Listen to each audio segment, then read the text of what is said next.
Hello everyone and welcome. This is the All 12 Signs video series for the Scorpio New Moon, which is happening on the 13th of November 2023. I will be reading for Aries and Pisces in this video.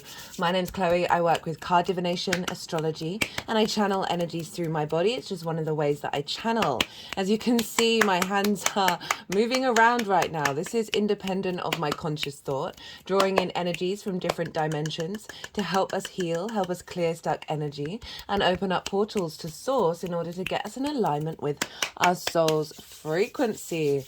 For those of you who know your time of birth, I really recommend you check out the zodiac sign that falls in the first house. This is the Ascendant. This is where your rising sign is. And so all of the signs will be linked into the astrology as if they are in the first house. However, this doesn't invalidate you looking at any other part of your natal chart. Perhaps your sun or your moon or your Mars, because Scorpio traditionally rules Mars. Just look to that sign, look to where it falls in your chart, look to the house that it's in, and apply those themes to the messages that come through. Right, I'm going to leave that short and kick off with Aries. Aries rising. How you doing, Aries? For those of you tapping into the Aries energy, look to where it falls in your natal chart. Look to the house that it's in, the themes of that house, and apply those themes to the messages that come through. It's as if it's as if your natal chart, Aries in your natal chart, wherever that is, has now moved to the first house. So with all the connotations of the themes, maybe if you've got planets, astrological points, apply all that to the messages. Take what resonates, leave what doesn't. Right. Okay, I'm pulling cards for 3 piles. The first pile is the lead up to this new moon in Scorpio. This can be rounding out some of the work that you've been doing with the South Node being in Scorpio for the last 18 months, as well as a culmination of everything that you've been working on since the full moon in Scorpio, which was an eclipse back in Taurus season, so about 6 months ago. So we're wrapping up a particular part of a cycle, and then we're adding on to it with this new moon. So that's the second pile. This is the energy download that sort of comes down from the way that all the planets are talking to each other in astrological points at the time of the new moon. This gets downloaded into our vessel, and then that starts to unfold moving forward. So second pile is sort of like the energy that's showing up for this new moon that's then going to take you forwards. It can also relate to things that may be happening to you around the new moon, but I like to focus more on the long-term trajectory. The third pile is that long-term trajectory. How is all of this energy going to manifest moving forward? So 3 piles for the Scorpio new moon, regardless of whether Aries is your rising sign or not. Aries and Scorpio in conjunct one another. They traditionally don't have any of the 3 main things in common. Aries, you are cardinal, yang, and fire in nature.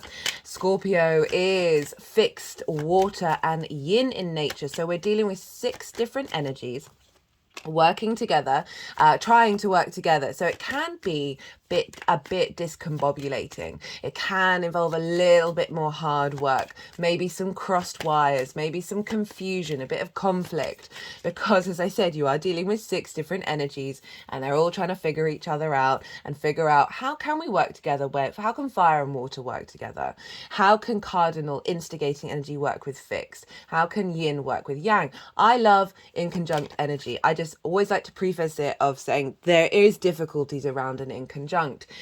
However, once you sort of get over those hurdles, usually by just being an observation of them and like being able to make peace with them, then you start to notice that the energies start to work together in a very unique way. It's outside of convention. It's usually sort of breaking traditions. And this moon is all about breaking traditions, Aries. And getting out and liberating ourselves. So we've got this in conjunct energy. However, Aries and Scorpio, you are both ruled by Mars traditionally, which is what I practice. So you do have something in common with one another, but this is Mars in a yin sign rather than the more active Aries sign of the yang energy, of taking action, of being more forthright.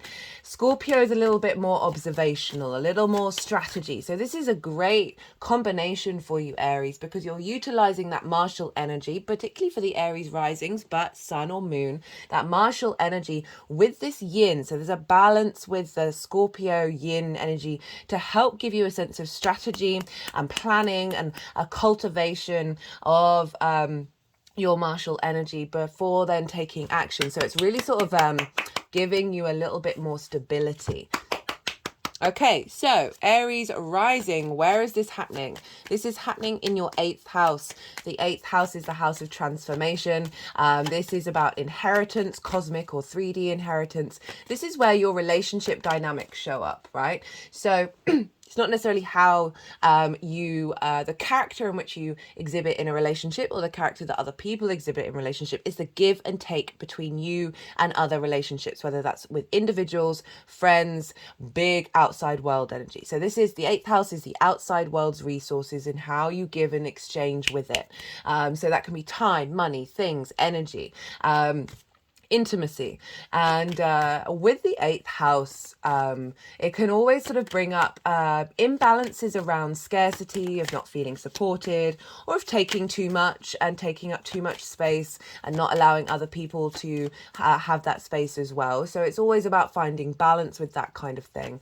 As well as I said, that 5D inheritance, because often the 8th house can be a really magical house. I always give the example of Edgar Cayce. If you don't know who that is, go Google them. One of the most famous psychics, and has a stellium in the 8th house of like that ability to receive information from the galaxy, from the 5D, from source energy, and have an exchange and have a conversation between yourself and the other, right? So we've got a new moon here, right? And as I said, it's also linked into sort of big chunky money, right? This is more inheritance or bonuses or taxes, which you got to do once a year. It's not like regular money. It's like one-offs that are, it could be like a one-off little win somewhere, or you just got a refund on something. It's those one occasions that may come in of off the back of this new moon. So new moon in the 8th house. As I said, it's a transformative house. It's where we ebb and flow in our exchange with the outside world. And a new moon is when the moon is at its darkest. Our moon is our emotional body, our intuition. How do we nourish ourselves? How do we nourish others? Where are our needs being met or not being met? And when the moon is at its darkest, it's at its most receptive. And that therefore the conjunction with the sun means the full light and vitality and vision and purpose and animation of the sun, of this exchange between you and the outside world, of making sure that's more in alignment with your internal transformation and your internal power, is feeding all of this information into the moon, of making sure that your intuition moving forward in that lunar cycle is going to help bring about this new beginning when it comes to how much do you give away, how much do you take, where do you feel supported and not feeling supported. With the 8th house, I always say try and tend to your own needs. It's not an isolationist sort of energy. It's just saying sometimes with the 8th house we can be like, oh, I need this to happen, I need to get this lined up from the outside world, I need this person to help me in, or this idea to come along, or I need support in order to create in the world, right? In order to do the things that I need to do. I always say with the 8th, try and do everything you can as much as you can while being open to help, right? It's not about saying, oh, I'm not going to get started until this locks in. It's still doing the little things, the day by day of like bringing something into being and integrating that journey that you're on of creating. Right, so the 8th house, new moon. So we've got this new seeds, intentions planted.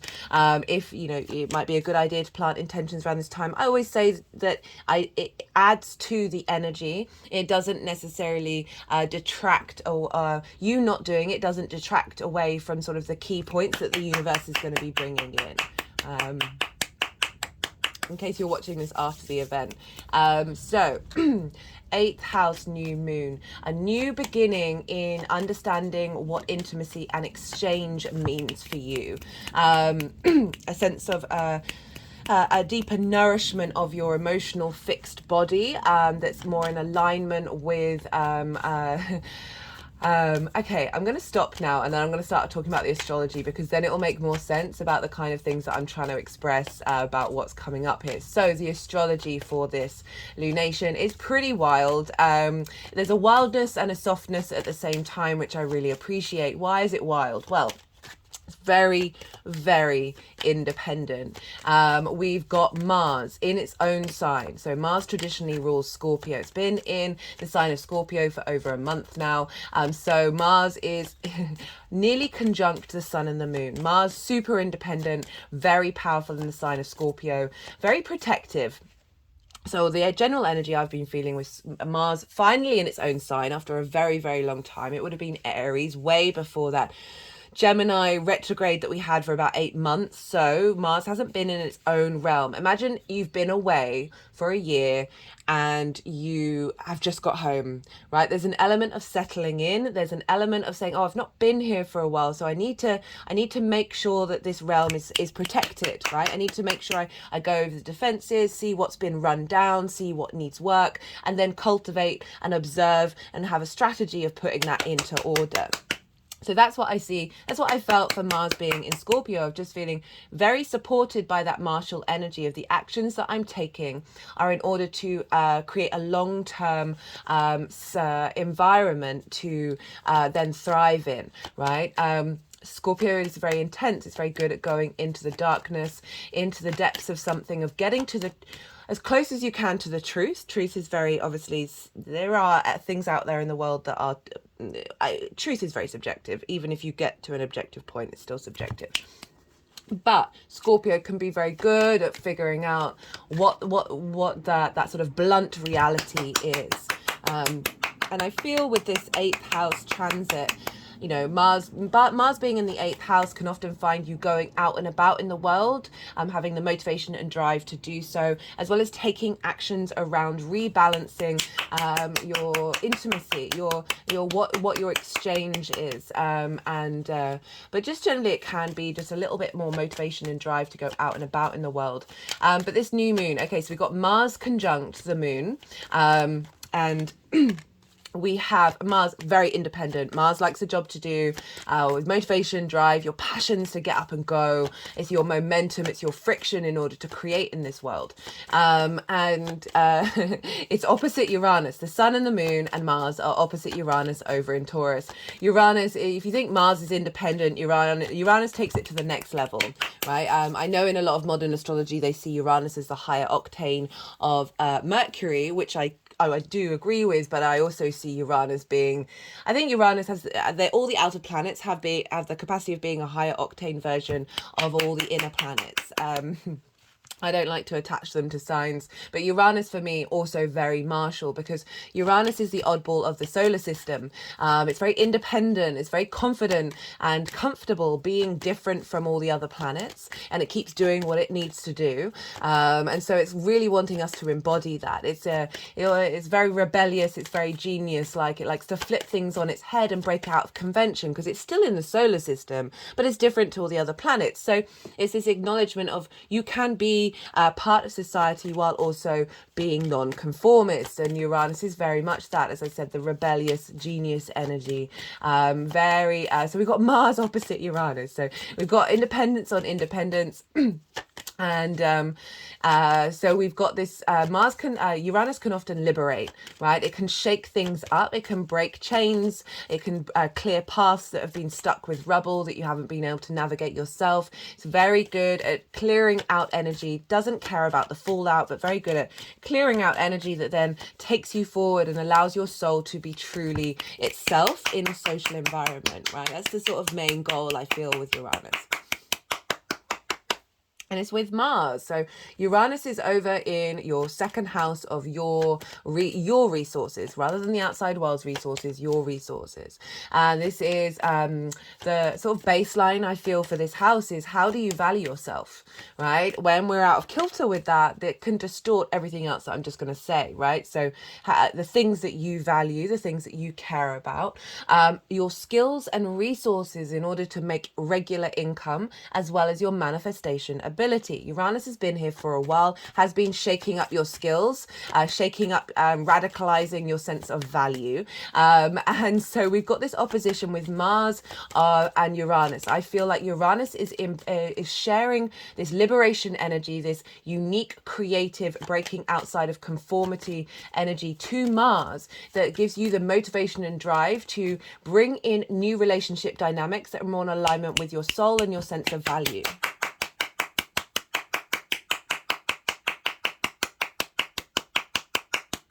And having the motivation and drive to take action to enact this new download. What else is going on? So very, very independent energy. Not only that, but Lilith is over in the sign of Leo, which for you is in your 5th house of your creation energy, right? Lilith also very independent. In a nutshell with Lilith, I try and like short end the mythology, is she's very independent.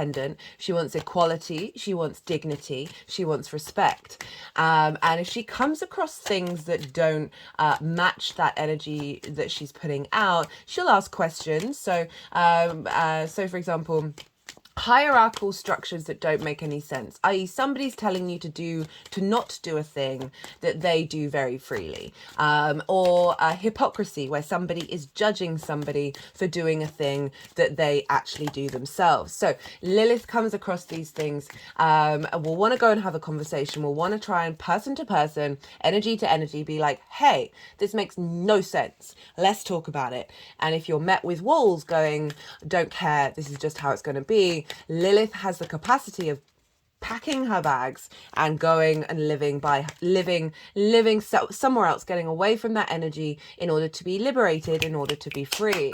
Having put in the effort, but not putting in too much effort when someone's just like, no, I'm not budging, because that energy, you're never going to break it. And if do you want to spend a lifetime trying to mitigate that, or do you want to go and exhibit the vibrational frequency of liberation and respect of yourself somewhere else that then is more available to the collective consciousness? Right, so very, very liberating energy in the sign of Leo. So another fixed sign. So we've got Scorpio, Taurus, and Leo.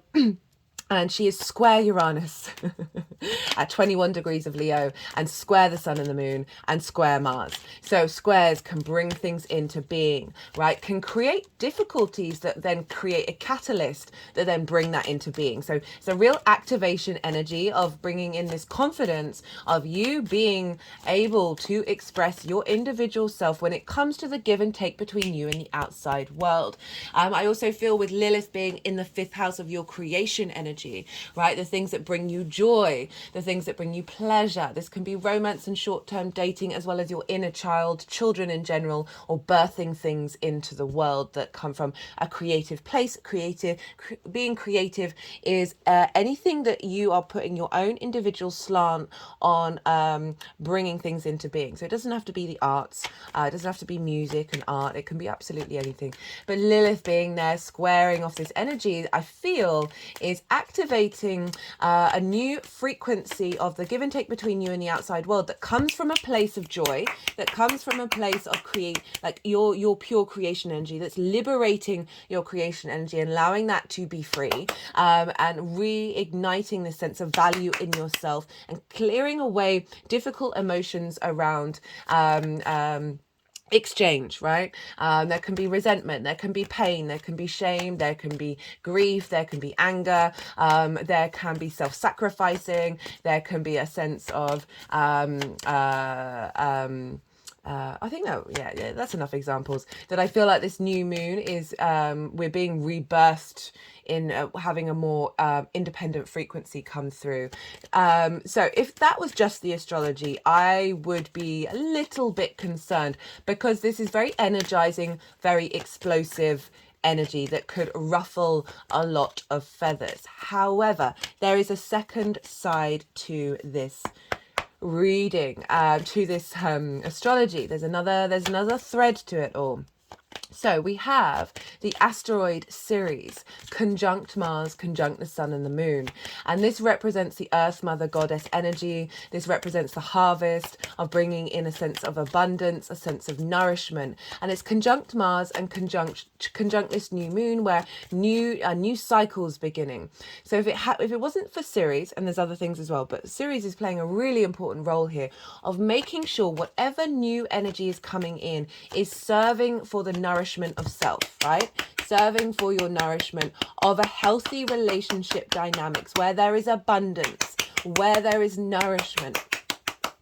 Oh, you know, this could be also getting a new loan in or getting a bonus come in. But I do like to focus on you and how you interact with the world. So I really do feel like this is instigating a liberating but nourishing frequency.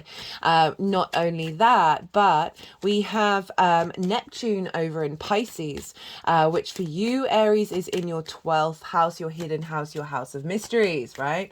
This is often a place where it's the unconscious mind. So it's the construct, the mental constructs, there we get a flipper, of who you are.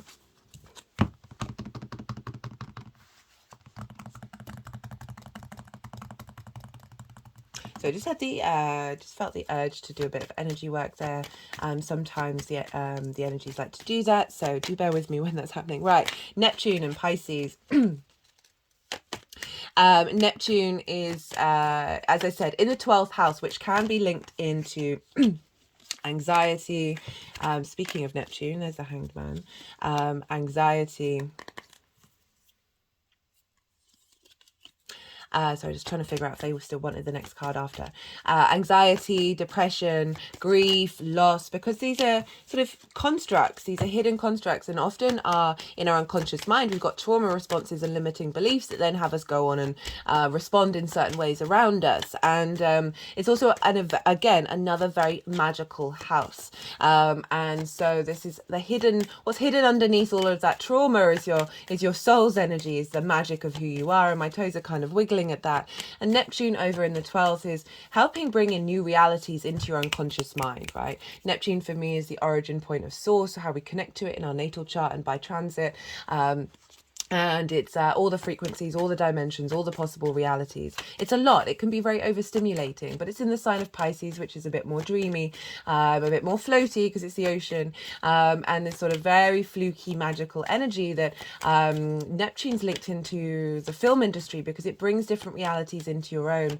And I feel it's trining this new moon. It's trining Ceres, it's trining the Mars, and it's trining this moon. And so it's just softening this energy, this potential quite martial, independent, intense energy of Scorpio. It's softening it with Pisces, which can have a little bit more linked into forgiveness, into compassion, into the openness of every journey, as well as the very fluky, magical energy of Pisces, of providing a source-orientated vibrational frequency, a new reality into this new moon that is bringing in the magic of underneath your soul into this relationship dynamic. And we've also got some aspects with Saturn, which is going to add to this because Saturn's helping liberate you of trauma responses and limiting beliefs in the 12th house. Aries, if you haven't seen any of the Saturn in Pisces series, I do recommend it. I've just done a Saturn direct series, but if you haven't seen the original series where I do a lot of breakdowns of Saturn in Pisces, because Saturn moving through the 12th, Saturn loves being in the 12th, so you're getting a real boost there, which you won't have for another 30 years.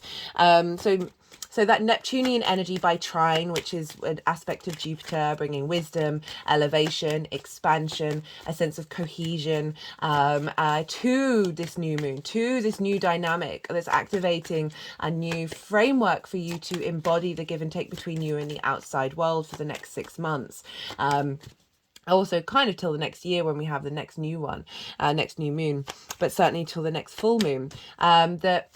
That Neptune is providing it just feels like a balm of whatever. It's like very independent but very nourishing, this moon. And so What else is going on? We've got a Saturn square Mercury. So Mercury's in Sagittarius, which for you is your 9th house of how do you see yourself in the world? The big questions, philosophies, ethics, morals, faith, hope, sort of the house of the gods. It's the big picture perspective. So Mercury's moving through there. So you might be collecting more information of understanding who you are in this universe. What does this universe all mean? Getting some downloads from the gods, right? Often with the 9th house is sort of very high octane channeling that you can get.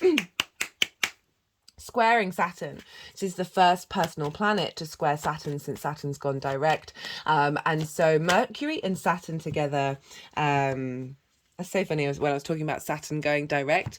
This card came up for every single reading. Oh, I need to zoom out a little bit. Excuse me. Sorry, I thought I'd... Oh. Are we zooming? Yeah, okay, we're good. This card came up for every reading in the Saturn direct transit series, so that was quite phenomenal. So we've got this square with Saturn, which is like doing a revamp in your 12th house of getting you to in alignment with your integrity and your legacy. Squaring Mercury, that's bringing in the ability to know where you're headed when it comes to who you are in this universe. And a square, so it's like manifesting the knowing and the plan together in order to put in a structure to make sure that these relationship dynamics with the outside world are more in harmony with this longer term cycle of Saturn. All of those planets, other than the planets that are in Scorpio, are being ruled by Venus. So Sagittarius and Pisces are ruled by Jupiter. Jupiter's over in Taurus, which is with Uranus, which is ruled by Venus. And so the energetic transfer defaults to Venus, and Venus is in Libra, her own sign, with the South Node. So we've got this martial element, we've got the independent energy with Lilith and Uranus, and then we've got these other aspects that are more constructive and supportive and nourishing. And they're being governed by Venus, and Venus is in Libra, wanting to bring in about a sense of balance, a sense of peace, a sense of harmony, as well as raising up any social issues that need to be worked on with that refinement of the South Node. Interestingly enough, we had the protest happen yesterday on Saturday, and everyone was saying how this is going to be dangerous because those who are protesting for peace are going to be really disruptive. And it actually turned out to be this group of people who had the intention to protect a statue. I go Google it if you want. There's certain phrases I don't want to say, and they're the ones who kicked off, right? Rather than the ones who are protesting for peace. And I think about all this, and that was when Mars was exactly opposite Uranus. And so I was thinking about this sort of marching, this independent energy of Mars Uranus. But Uranus is being governed by Venus, so this liberation energy is helping take us towards peace. Okay, right, I've said everything that I wanted to say in terms of the astrology. That 8th house, as I said, very nourishing, very liberating in terms of how you reorientate your relationship dynamics. And making sure that you are protected, making sure that you can see the truth in things, see the truth in dynamics with the outside world, that isn't having you spiral into the darkest parts of your psyche without having the ability to bring balance back in and harmony and a bit of grace to be able to then move on. If you come across situations that aren't serving you, having the capacity to move on. Okay, right, let's,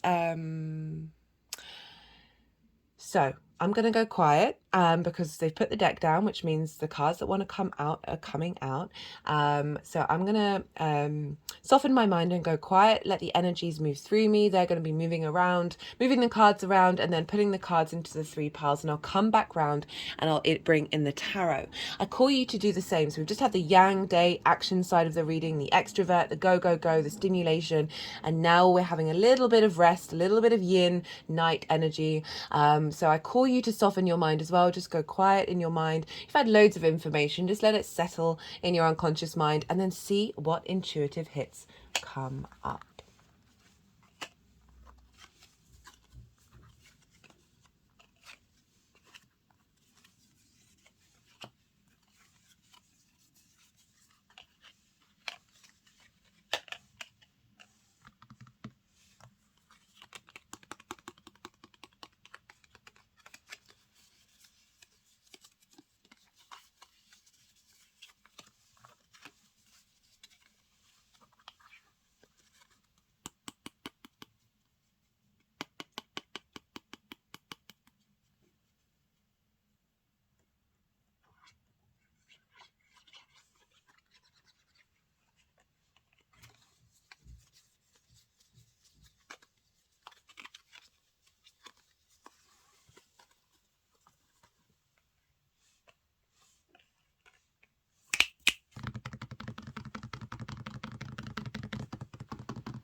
Okay, Aries. I mean, this reading I am really enjoying. Um, yeah, for where it is, what's going on. This is, I'll get on with telling you what's going on with the reading. Right. Okay. So this is the lead up to that new moon. As I said, either sort of closing up the sort of Scorpio South Node energy that we were working with for 18 years, as well, so 18 years, the last 18 months from July backwards, and also from the full moon that was an eclipse in Scorpio back in Taurus season. We've got the Hanged Man, and we've got the Six of Swords. So the Hanged Man represents this element of limbo, that you've been navigating this new framework that's come in with that eclipse season, and you've been honoring the fact that there's been a need for pause, or circumstances have been slowed down, that they perhaps haven't been at the pace that you would like them to be. Whether that's you needing things from the outside world or your relationship dynamics and how they show up, there's just an element of pause, because the Hanged Man does represent limbo. Right, this is linked into Odin, the Norse god, who was upside down on the world tree for 9 days and 9 nights, and at the end of it received the wisdom of the runes, which is another form of divination. This figure is the only figure in tarot to have basically a halo, and this represents enlightenment, right? So this is about receiving divine wisdom.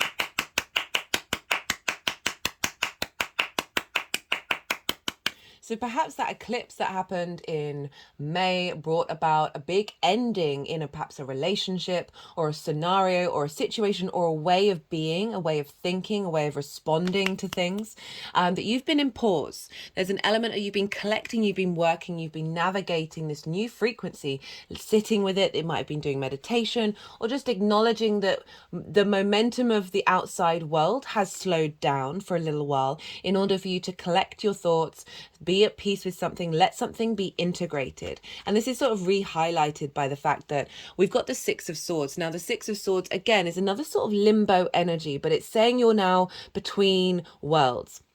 So this is the lead up to the new moon. These sixes are very protected. You are being guided here. See, there's very choppy waters, but you're being guided to the stillness, a new land, a new vibrational frequency. But you can't, this has been a very sort of, it's not like this figure has packed up their whole house and they're taking it there. They're taking the tried and tested new concept, new constructs, new downloads that have come in through this way, new constructs of being, these mental ideas, these thoughts, these principles of how you want to then embody them in your give and exchange between you and the outside world when you get to the other side, right? When there's more, something is in more alignment. But really great cards, really showing the sense of maturity, a sense of acknowledging and honoring the stillness, to allow things to come through, to let things ruminate over. Like, perhaps, the Hanged Man, you've got these 6 things, these new constructs, these new ideas that have come through that have brought you balance, have brought you a sense of inner peace in the way that you exchange and give and take with the outside world. It's really, this is. I love this. I love this combination of cards for this moon, for Scorpio, which can be very intense, there's an element of, as I said, I listed all those emotions that can be very much linked into Scorpio, because it is Mars, and Mars can be a bit combative or defensive, or there's an anger energy around Mars. However, right. So for the 8th house of like releasing things that are, I was saying how this new moon feels like, regardless of whether you set the intention for it, a refresher in this. What do you give? How do you give? How do you give and receive? Right? And often the way that we give and receive is then mimicked back in distorted ways to us, right? Sometimes when we give too much, we then find ourselves surrounded by energies who are just happy to take, right? Rather than give back. And it's about making peace with the way that you exchange, and not letting the outside world impact your natural way of being. right? So we can get quite resentful.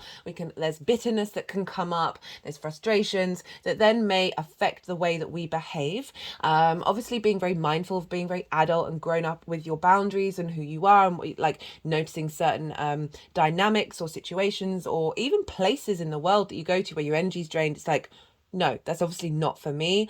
Moving away from a scarcity complex in a way to abundance, of just because you allow something to be transitory in your life doesn't mean that you're not going to have another opportunity again.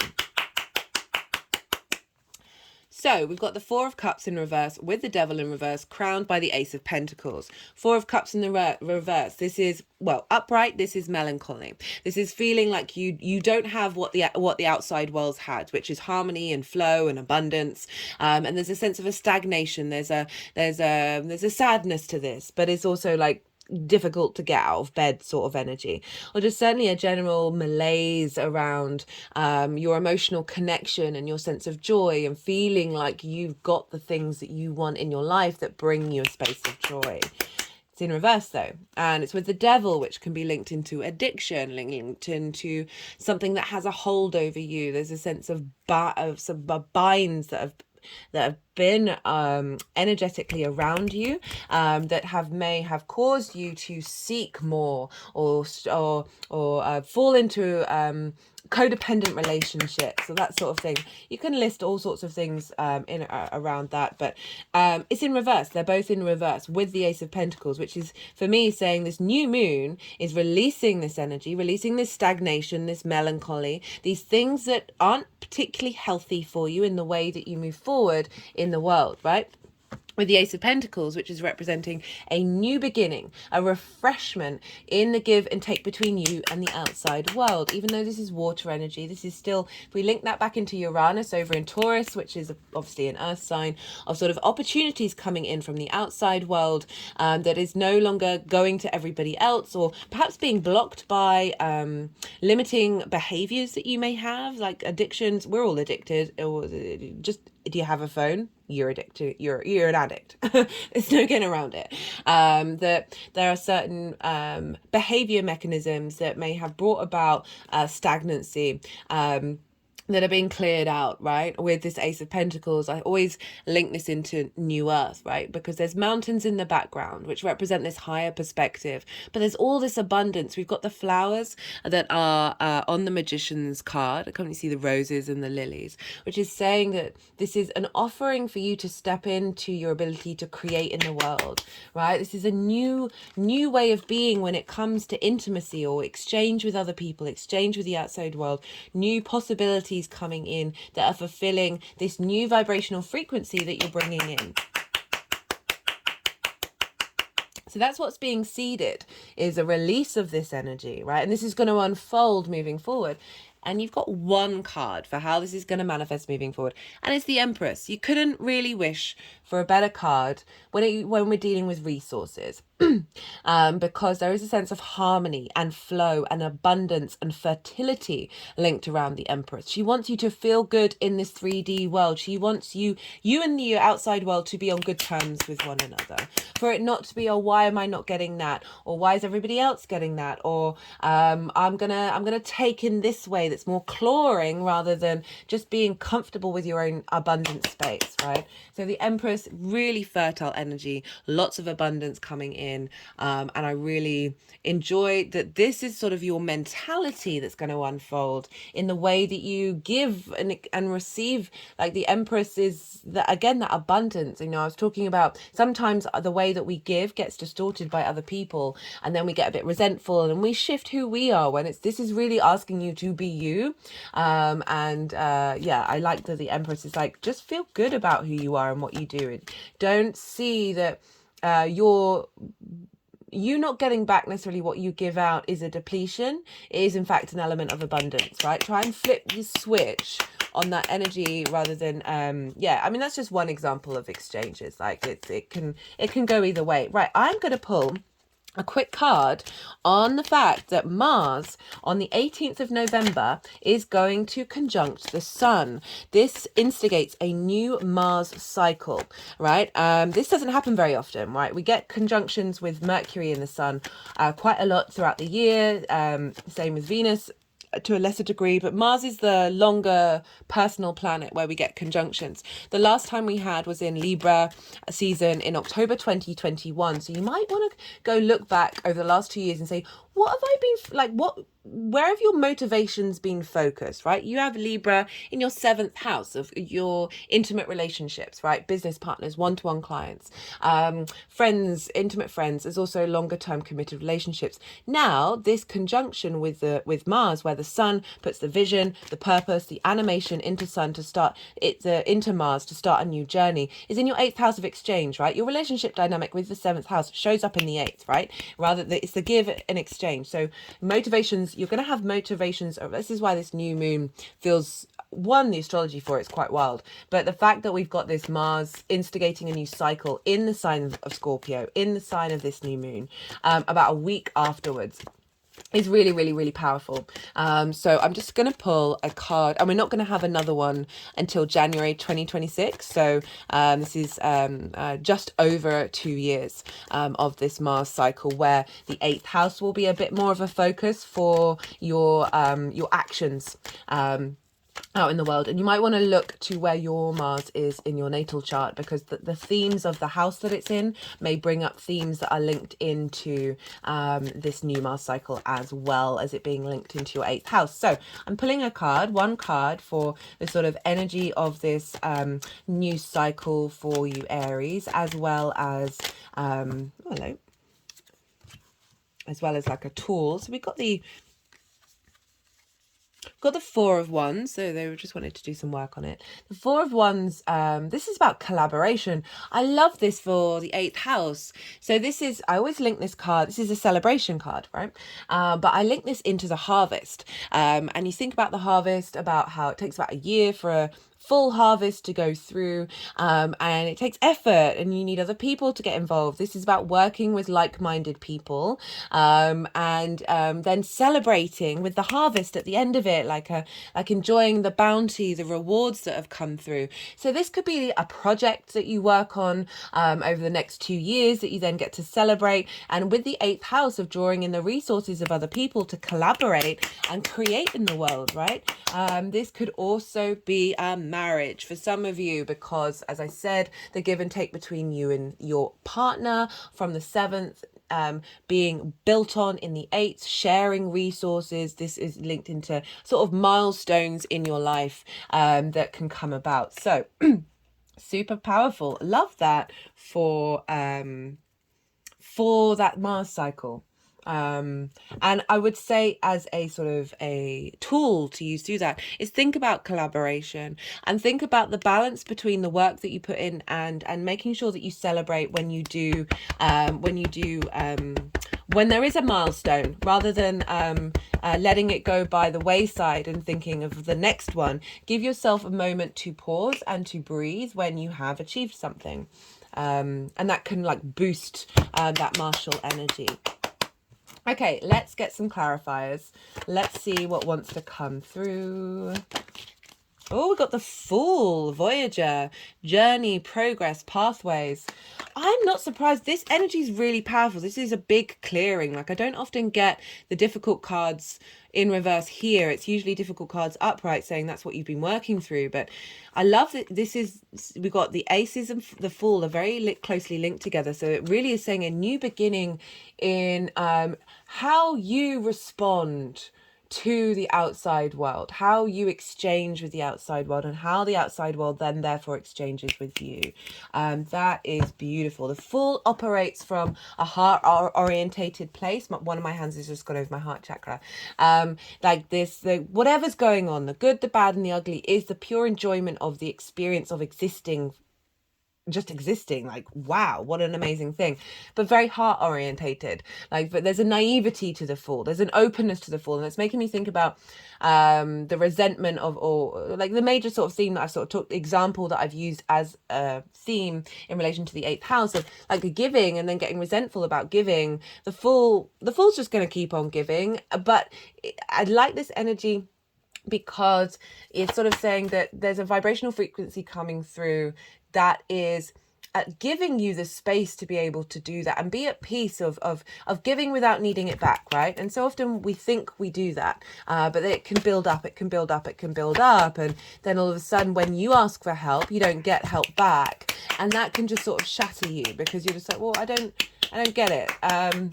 And so I really feel like that's a recalibration of all of those dynamics. Oh, my body's shaking all over. So someone needed to hear that particular example. And you can apply that to what's coming up for you on a personal level. You can apply the theme around that. Okay, let's get one more card. One more qualifier for Aries.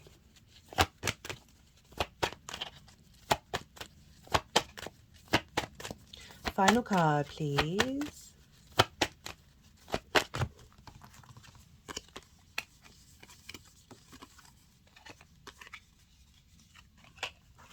Okay, I just wanted to do a little work with some cards.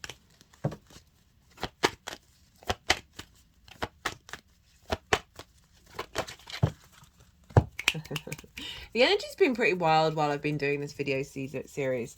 I can just feel like they pull at my arms when I'm trying to get you a card here, and they're like, no. We've got to do some energy work.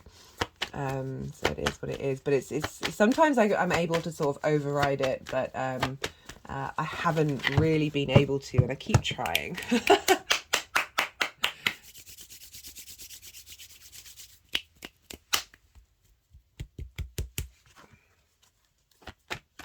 Okay, final card, or I'll take the hint that there's no card for Aries, and I think that's not the case. Oh, Aries, what's going on? I've got so much energy vibrating through my body right now.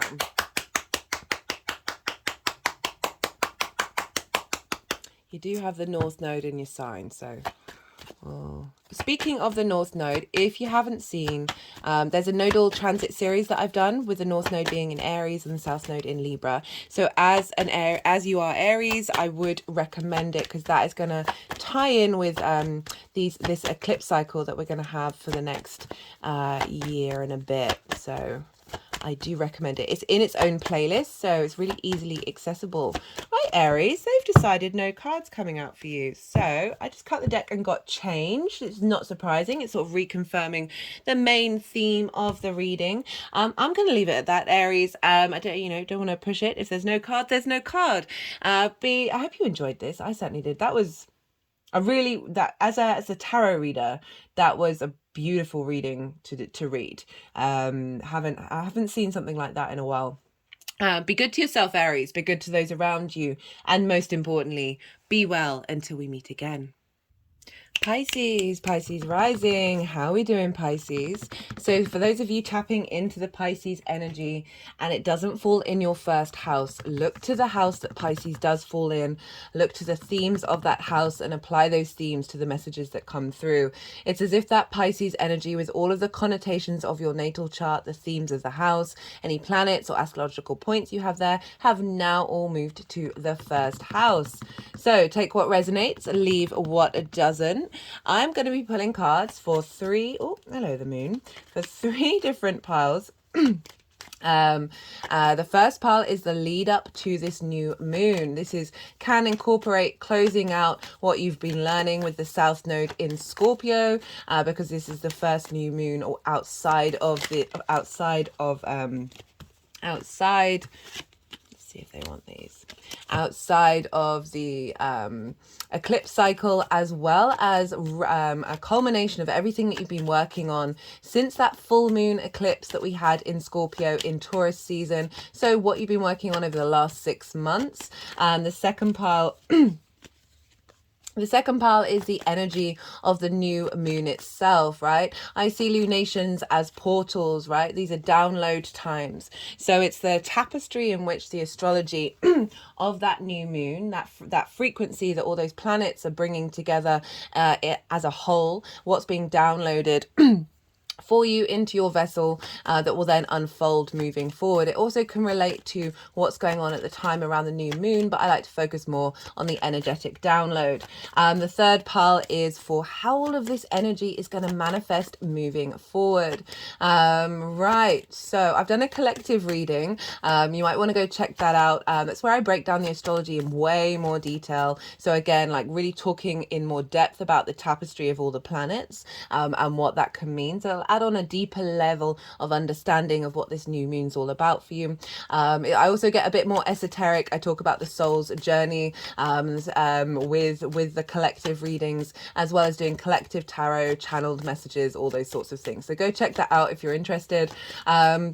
Right, so regardless of whether Pisces is your rising sign or not, this new moon in Scorpio is making a trine to Pisces. Wherever it falls in your chart, a trine is an aspect of Jupiter. This is two water elements talking to one another. There's an ease, there's a free-flowing energy. It's a soft aspect, it's a supportive aspect, and it's ruled by Jupiter, and Jupiter wants to bring expansion, elevation, a sense of knowing. And with that knowing and wisdom, that's when we can feel more confident in ourselves from a very higher mind space that then brings in sort of opportunities, a luck, a sense of abundance, and also a real generosity of spirit.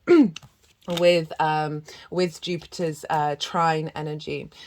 So Pisces rising, this is happening, this new moon in Scorpio that isn't an eclipse. Woohoo, we're out of eclipse cycles.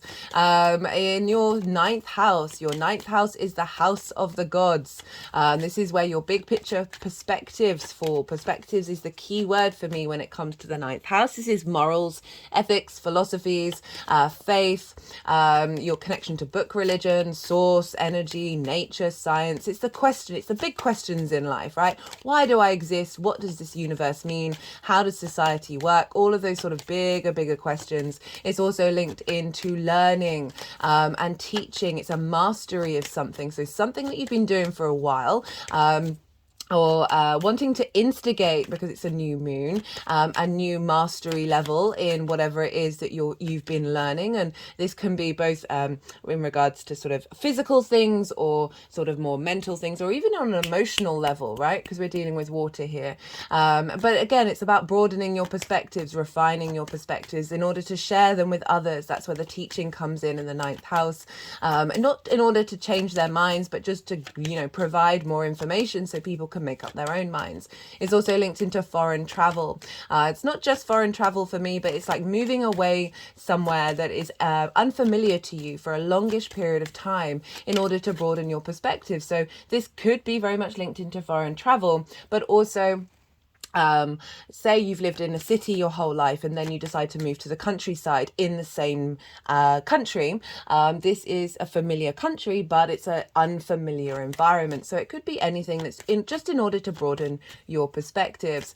So this is a new moon, right? This is a great time to plant new intentions. Whether you do or not, I find that the astrology still has obviously a way of coming out. I know a lot of people who aren't into astrology, but I know their natal charts, and they'll talk to me about their lives, and I know what's going on astrologically, and I can see it already happening, right? But they're not doing it with that conscious intention. So, planting seeds is a wonderful thing to do. You can do it even if you're watching this after the event. But just in general, this marks a new moon, a new beginning, a fresh new elevation of whatever it is that you've been working on, right?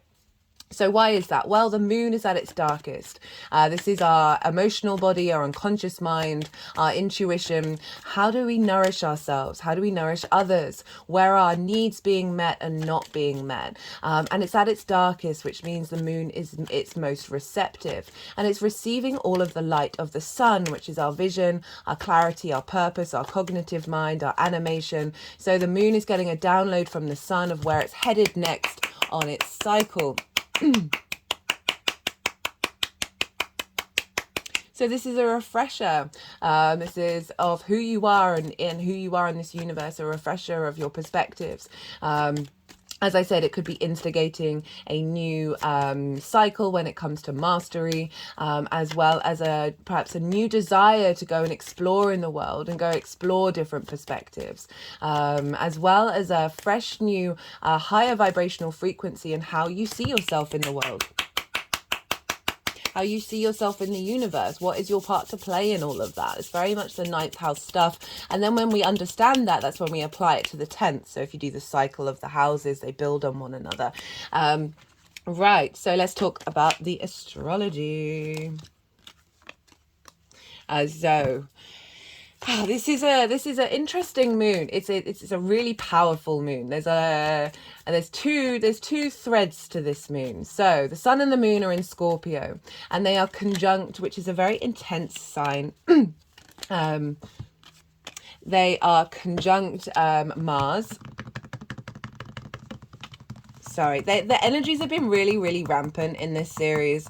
You know, it is martial energy, and there's other stuff going on where they've been very insistent on doing some energetic work while I'm doing the astrology talk, rather than leaving it until the end.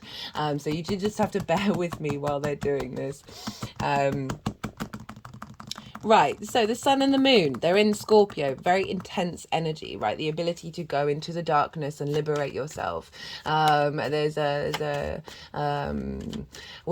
this, so Mars is conjunct this moon, and Mars is traditionally the ruler of Scorpio, and that's what I work with. Mars has been in the sign of Scorpio for a month, so we've been finding more motivation and drive to take action around who you are and how that's placed in the outside world. In sort of and understanding your motivations and drives in relation to your perspectives.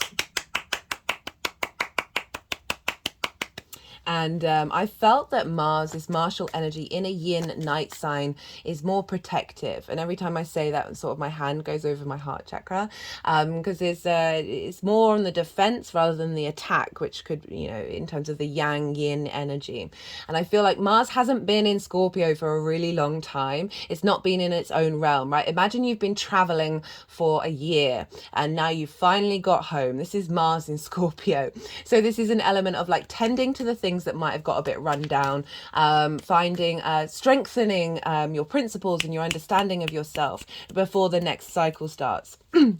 And so Mars, very independent, our motivation, our drive, our momentum to create and bring things into life in the world.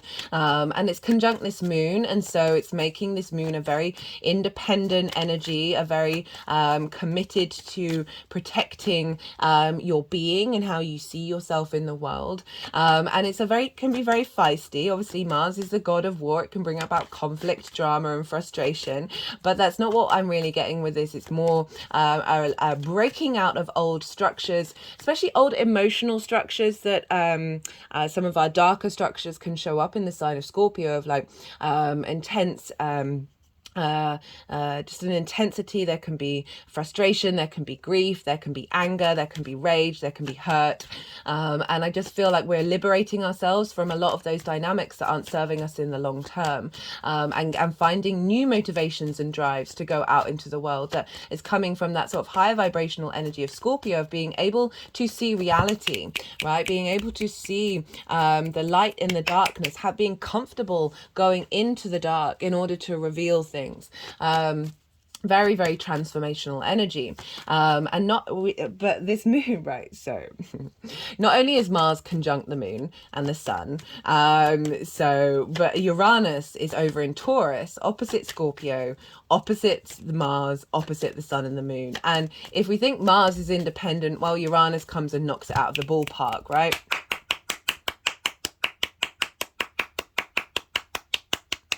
Uranus is the oddball of the solar system. It's very different from a lot of the other planets. It's very comfortable and confident being its unique self. And it really wants to liberate us in order to be for us to be our unique selves in social environments. It can be very non-conformist, very rebellious, very much the genius energy.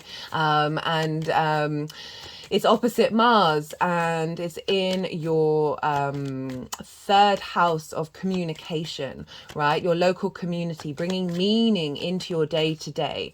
And so this is the house of the goddess, the third house. So Uranus has been shaking up your local community, shaking up what you need from a day-to-day environment, bringing radical new independent uniqueness to the way that you communicate.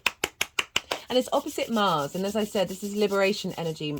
The two phrases that I like to use with Uranus is the chain breaker and the clearer of paths. And this is often, Uranus can come and shake up our lives and disrupt it and not really care about the fallout, because it knows what it's doing is actually serving a longer term goal. And that is clearing the path of anything that you haven't been able to do yourself.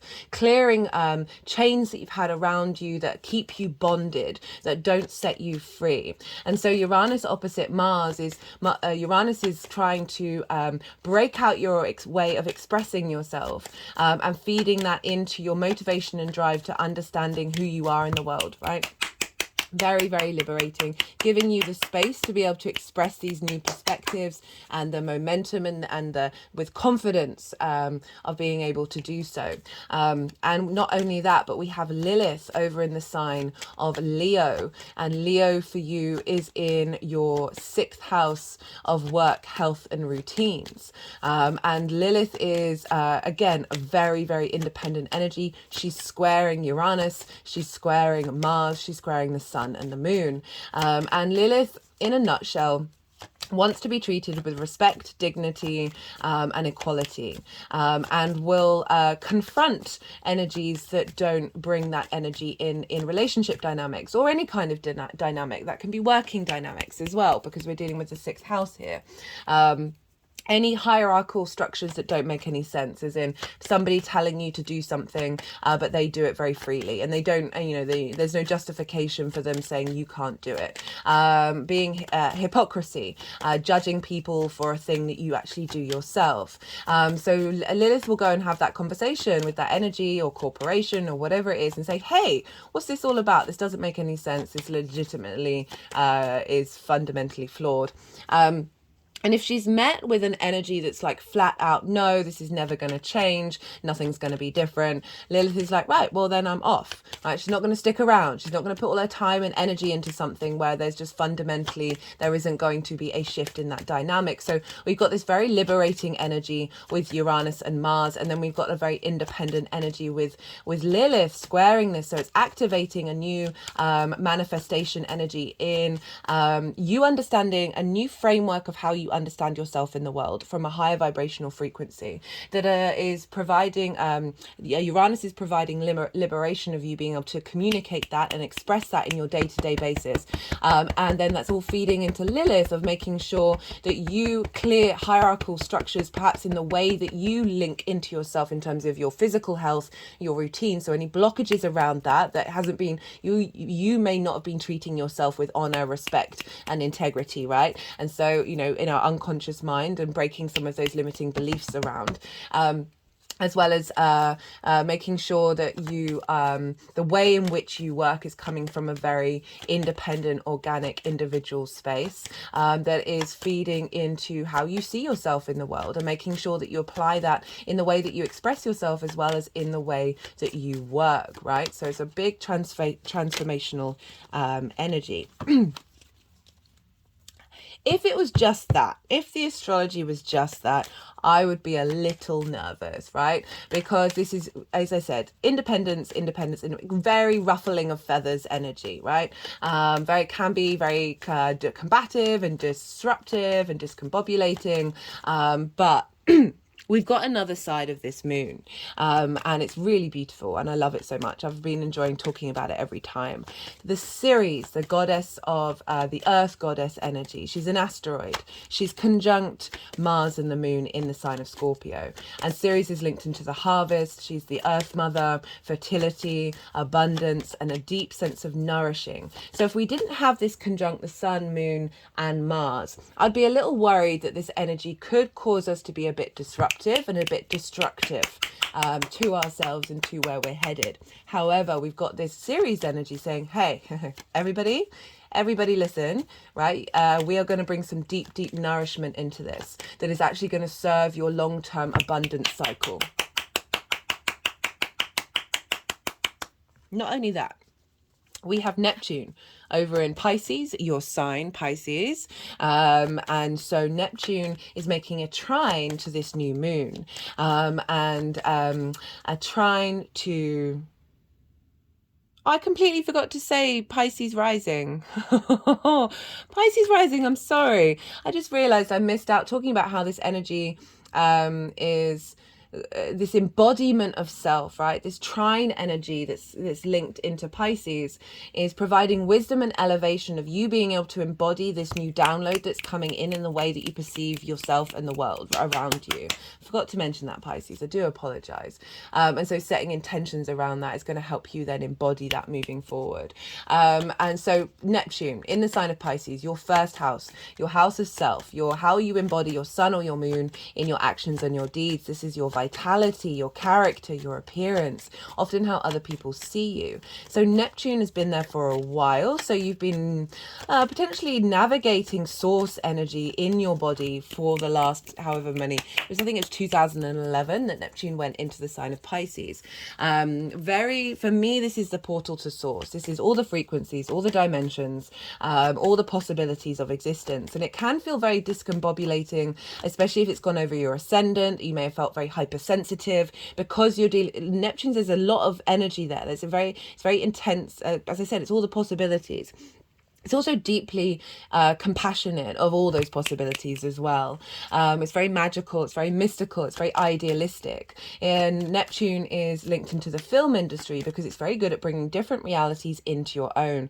And so with this trine to this new moon, again, that trine of Jupiter energy, the elevation, the wisdom, the expansion, the cohesion, the potential of opportunities and abundance coming in. I feel like this is a new reality coming down from source, a new vibrational frequency in how you embody yourself, in your character, this new realization from source, this new vibrational frequency of self that's feeding into this new moon. It's a very soft energy, as I said, very fluky, very magical as well, feeding into this new moon of Scorpio, of just elevating that Scorpio energy, of making sure it's not stuck in the darkness, but finding the light at the root of it that then you bring into the forefront. So I really like the fact that we've got this Ceres, the asteroid, which is also trine Neptune. So again, abundance with this new vibrational frequency that's broadening your perspectives of how you see yourself in the world, right? And then that fulfills that. It means that you can go through life with a little bit more confidence. Mars is very confident. Uranus is confident. Lilith is confident. There's a boost of confidence coming in that is also being supported by this nurturing frequency of both Neptune and Ceres. Not only that, but we also have... a square between Mercury and Saturn. So Mercury's just moved into Sagittarius, which for you is in your 10th house of your work. So your life purpose. It's like the thing that pulls you forward in life. It's the most visible part of your chart. And it's also your career and your reputation. So Mercury's just moved in there. You're getting some more communication downloads, a sense of knowing of where you're headed in terms of your career. And this is square Saturn. This is the first personal planet to square Saturn since Saturn went direct. I've done a Saturn direct series if you want to go check that out, sort of a more longer term cycle linked into Saturn in the first house. For Pisces rising, I really recommend that series because this is a big transit of Saturn moving through your sign. So Saturn represents maturity, responsibility, due diligence. It's also karma, cause and effect. It's our integrity and our legacy, a legacy of self in the first house, squaring Mercury, manifesting the plan of this legacy, of making sure that this shift of Saturn in the first is getting you in alignment with your 10th house. Now, all of these planets outside of Scorpio are in fact being governed by Venus. So Sagittarius and Pisces are traditionally ruled by Jupiter, that is in the sign of Taurus, that is ruled by Venus along with Uranus. Now, that means the energetic transfer is then going back to Venus, and whereas Venus, she's in her own sign. So the buck is stopping with Venus for a lot of these planets that are making aspects to this moon. Mars is ruling the moon and the sun.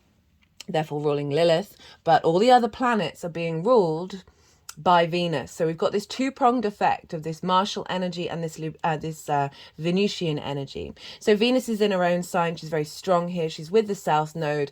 This is a refinement of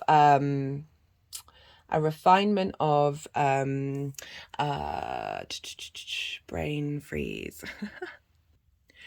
And she's in your 8th house. And so this is about a finding flow and ease with the resources in the outside world. With that South Node there, you're also refining your give and take between you and the outside world, time, money, things, and energy. But Venus is trying to bring some harmony. She's bringing some diplomacy to all of this energy, which otherwise could be very disruptive. She's making sure, okay, the influence that's happening on this moon is in alignment with more ease and grace when it comes to your interaction with the outside world. So making sure that there's more sense of appreciation of what you have to offer. That's getting you in a higher vibrational alignment with knowing who you are in the world. Okay, I've said everything that I want to say for the introduction for the astrology. They've put the deck down, which means all the cards that want to come out so far are out and ready to roll. We've just had the Yang Day action side of the reading, the stimulation, the go, go, go, the extrovert. And now we're going to have a little bit of yin night rest time. This moon is very yin energy. Pisces, you are yin energy. It's a sort of being in a state of observation of this transformation that's happening. But now we're going to go into a little bit of rest. I'm going to soften my mind and go quiet, let the energies do what they need to do with the energy work, and they're going to move the cards and put them into the 3 piles. I call you to do the same. Soften your mind. Don't overthink all that information that you just had. Let it all settle in your unconscious and see what intuitive hits come for you on a personal level in relation to this reading. Let me just move this down.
Okay, interestingly, they were just sort of moving around the feet of the Hierophant, and Pisces rules the feet up to the sort of the face, so it's like drawing in. Are you walking your talk? I'll talk more about. I think I'll try and remember that's what happened. Sometimes when you're channeling, everything just sort of drops out of your head. Right, forgive me if I do forget that, Pisces, but really liking this reading. Really liking what's showing up here.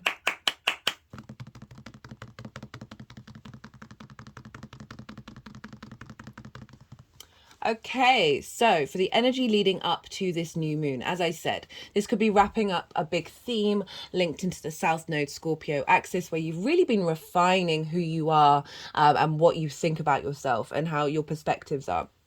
It's also a acknowledgement of the journey that you've been on since the full moon eclipse that happened in Taurus season. So we've got the 4 of Cups and we've got the Page of Wands. And the 4 of Cups represents a kind of melancholy, a withdrawal. There's an isolation energy to it. With the South Node, that can often be the case, that you just find yourself going inward and reflecting on the outside world. It's definitely not, it's not the North Node where we're striving, we're putting loads of energy into it. The South Node really does call us to reflect. And we've got the Four of Cups, which is, there's a melancholy to this. There's a looking to the Three of Cups, that is, represents harmony, flow, and a sort of a sense of joy. This figure is still, there's a stagnant energy to it.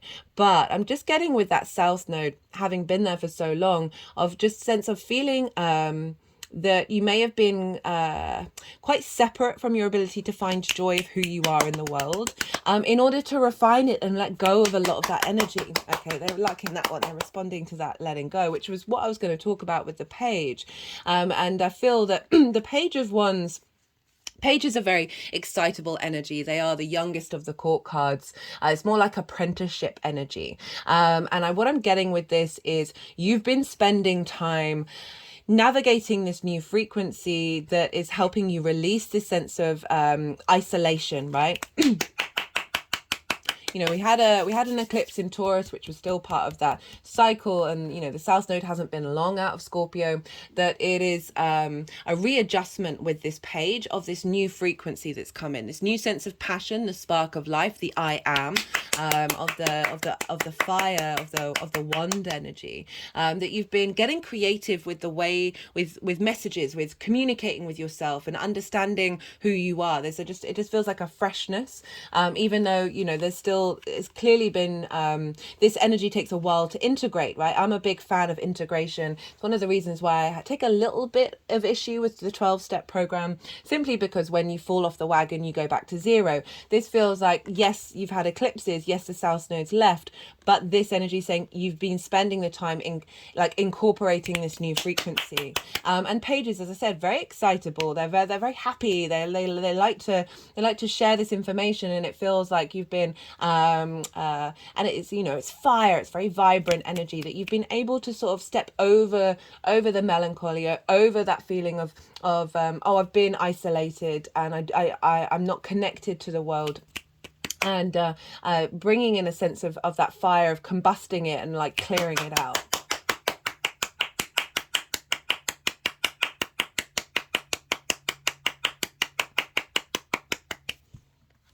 Okay, for the energy of the moon itself. We've got the Fool, very powerful card here, you know, really saying this is marking a new beginning, with the Ace of Swords and the Knight of Swords. Excuse me, I just need to pause and cough for a second.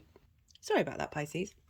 So this is the energy that's being downloaded at the time of the new moon, that's then going to unfold moving forward. So I love that you've got the Fool. It's an acknowledgement that you're beginning a new journey from a more heart orientated space. There's a sense of the Fool is able, like Pisces can, Scorpio can get quite fixed and quite obsessive about things, and the Fool, and see the I always use the phrase with Pisces, with Scorpio, I keep getting around the wrong way, I do apologize, that just because you're paranoid doesn't mean they're not out to get you. But there's an element of humor within that, of acknowledging that you can go into those spirals, and there may be a nugget of truth within them, but we shouldn't let that hold us back. We shouldn't let us not do anything, not be in the world. So if you see here the Fool, their chest is like the first part of their body that's really far forward, right? So that's implying operating from a heart space, and this is the good, the bad, and the ugly. The Fool goes through life tapping into the pure joy of experience, right, of existence. And I love that for a new moon in the 9th house, of bringing that energy of just the joy of figuring things out, the joy of being in this world, in this universe, and exploring. Right, and we've got it with the Ace of Swords and the Knight of Swords, which I love this combination of saying there's a fresh new start, there's a fresh new beginning. It's operating from a different space. There's mountains in the background which represent sort of higher perspective coming in. It's coming with the Ace of Swords, which also has a load of mountains in the background. This is clarity, this is truth, this is universal truth coming in to help you know who you are, right, and see the truth of it clearly, not get stuck in the quagmire, not get stuck in the mud, but realize there are other perspectives of looking at that, and being able to express your perspectives with clarity and truth, and not distortions.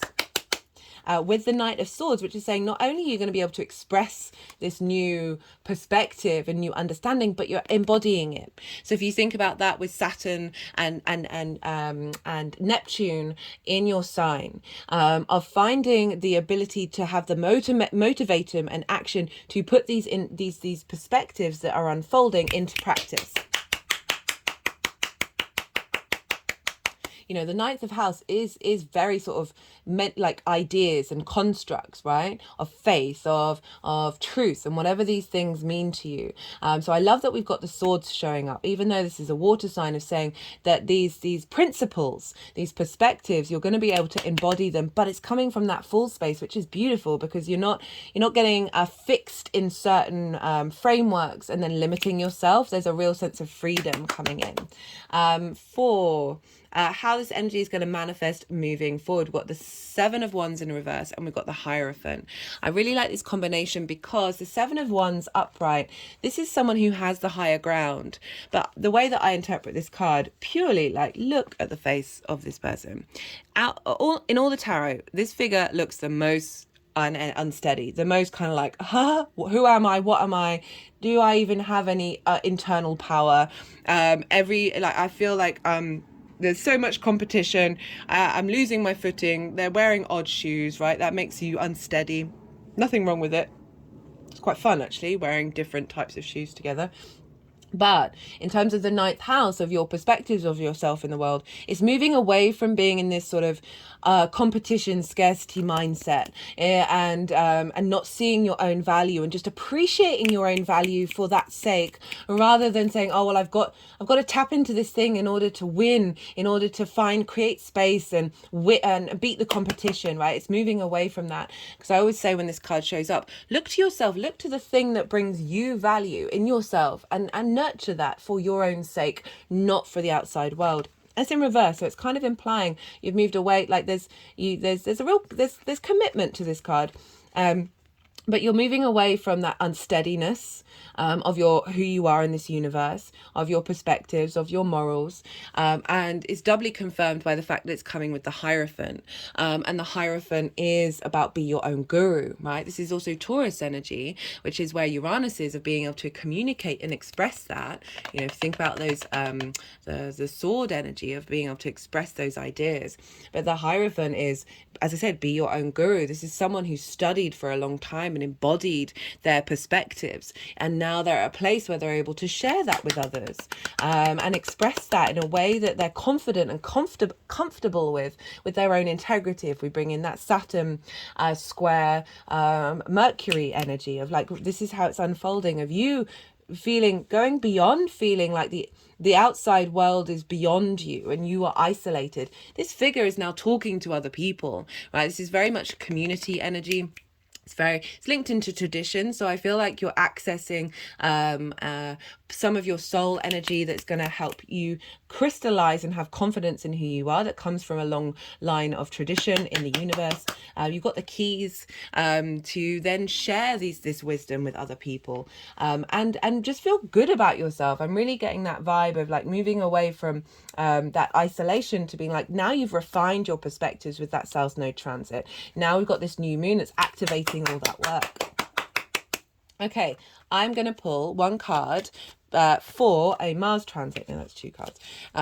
So for this Mars transit, Mars is going to conjunct the Sun on the 18th of November, right? This starts a whole new Mars cycle. Doesn't happen very often.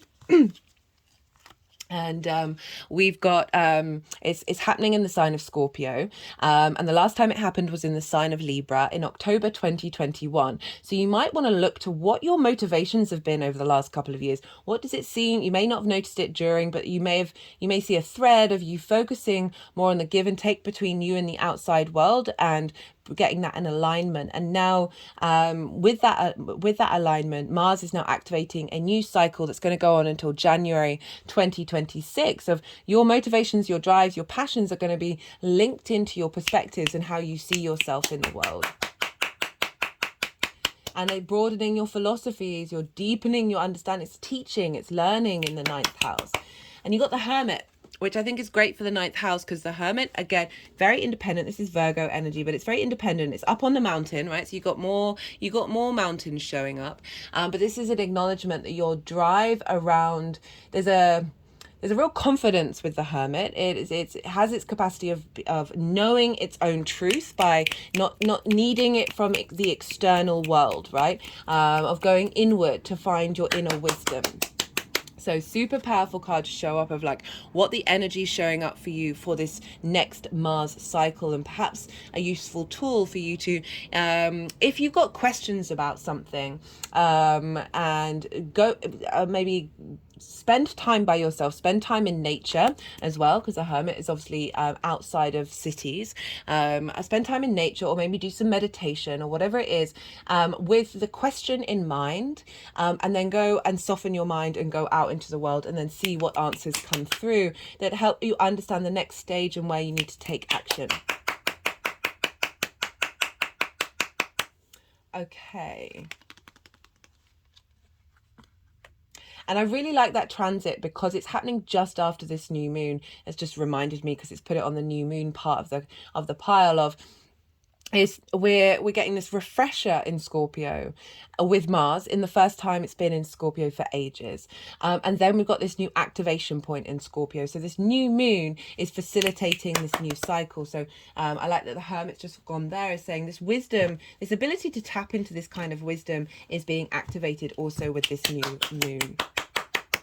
And then like doubly backed up by the Hierophant, which is sort of like the Hermit, but in the exterior realm of being able to share that wisdom. Right, let's get some clarifiers. So this is the first light tarot. Let's see what wants to come through for you, Pisces. Okay, we just had when and then near future cards. I'm going to put those back so we get, I keep meaning to take those out of the deck because sometimes they're really useful, but right, let's get a card for, we've got judgment, results, decisions, outlook, finality. Okay, they're focusing on the outlook side of this. So a real elevation of your outlook. Moving from melancholy to a real empowerment energy. Love that. Love that. Okay, let's get one more clarifier. One clarifier for Pisces. Yeah, remember, this is all trining your first house. So there's a real sense of embodiment of this in your actions and your deeds, of finding a cohesion of bringing those perspectives in the way that you move through the world. Love this. Love, love, love, love, love.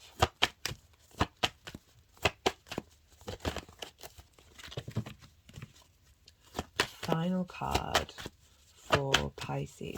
Yeah, judgment's all about resurrection. On the Rider-Waite Tarot, all the figures are grey, representing wisdom, and there's an angel with a trumpet, and the vibrational frequency is raising them up, it's elevating them. There's a level of ascension coming in. And so I really like this card for you in terms of your perspectives with that Four of Cups, right? So that's a really heavy energy. It's very stagnant energy in this. It really feels there's an energetic shift. And thinking of the stagnant energy, we've got the Knight of Swords. That's the fastest moving knight in the deck. So there's a sense of momentum. There's a sense of shifting of energies, and just a more upbeat refreshment of who you are in this universe, Pisces. Right, this deck has been funny today.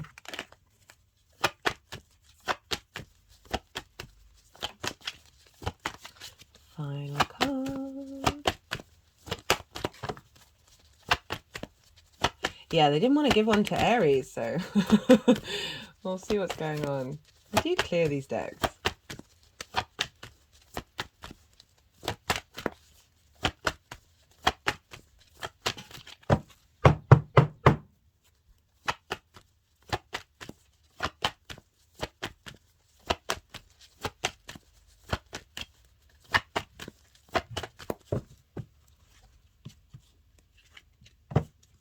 So I cut the deck and got change. Weirdly enough, I did that with Aries and got the same card. So that's a little fluky.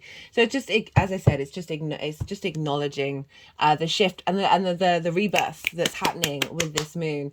Okay, Pisces, I'm going to leave it at that. I hope you enjoyed this video.